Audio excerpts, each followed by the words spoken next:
शिवसेनेचे माजी आमदार सदा सरवणकर यांची हायकोर्टात धाव पाहायला मिळते। खरं तर आमदार महेश सावंत यांच्या विरोधात उच्च न्यायालयात याचिका दाखल करण्यात आली आहे। महेश सावंत यांच्या उमेदवारीला आव्हान देणारी याचिका आता सादर करण्यात आली आहे। याचिकेत महेश सावंत यांनी निवडणूक प्रतिज्ञापत्रात 4 ते 5 गुन्ह्यांची माहिती लपवल्याचा आरोप करण्यात आलाय।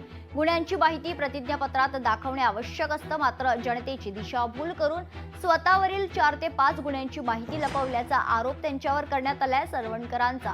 तर याचिकेतून आता आरोप समोर येतोय। 28 फेब्रुवारीला या याचिकेवर सुनावणी होणार आहे।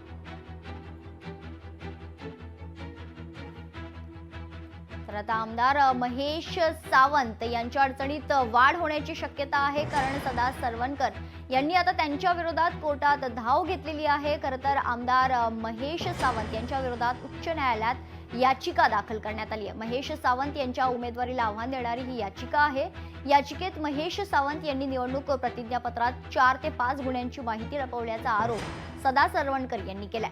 गुन्ह्यांची माहिती प्रतिज्ञापत्रात दाखवणं आवश्यक असतं, मात्र जनतेची दिशाभूल करून स्वतःवरील गुन्हे लपवल्याची खरं तर माहिती आहे आणि त्याच्यानंतर हा आरोप आता करण्यात आलाय। लोकशाही मराठी ऐका, पहा, जागरूक रहा।